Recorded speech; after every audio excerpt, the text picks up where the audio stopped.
హత్య కేసుపై నాంపల్లి సిబిఐ కోర్టులో విచారణ వాయిదా పడింది. వైఎస్ సునీత వేసిన పిటిషన్ పై విచారణకు నిందితులు భాస్కర్ రెడ్డి, ఎర్ర గంగిరెడ్డి, దేవిరెడ్డి, శివశంకర్ రెడ్డి, ఉమాశంకర్ రెడ్డి హాజరు కాగా అవినాష్ రెడ్డి, సునీల్ యాదవ్, ఉదయ్ కుమార్ గైర్ హాజరయ్యారు. దాంతో సిబిఐ కోర్టు తదుపరి విచారణ వచ్చే నెల 10వ తేదీకి వాయిదా వేసింది.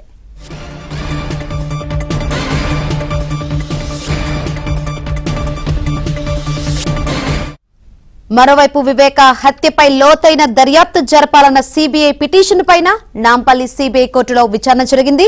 నిందితులకు న్యాయస్థానం నోటీసులు జారీ చేసింది. నిందితుల తరపున న్యాయవాదులు కౌంటర్ వేయాలని ఆదేశించిన కోర్టు తదుపరి విచారణ ఈ నెల 27వ తేదీకి వాయిదా వేసింది.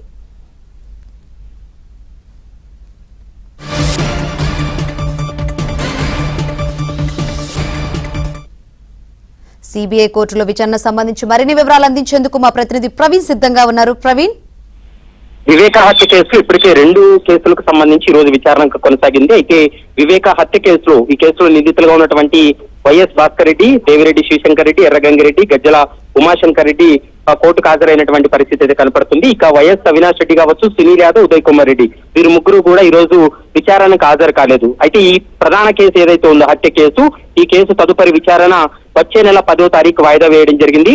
మరోవైపు ఇప్పటికే ఈ కేసులో వివేక హత్య కేసు మరింత లోతైనటువంటి దర్యాప్తు జరపాలని సునీత వేసినటువంటి పిటిషన్ కు సంబంధించి కూడా నేడు విచారణ కొనసాగింది. ఈ కేసులో సునీత ఎవరైతే ఈ కేసులో నిందితులుగా ఉన్నారో వారందరికీ కూడా అఫిడవిట్ ను అందజేశామనేటువంటి అంశాన్ని కోర్టుకు చెప్పడం జరిగింది.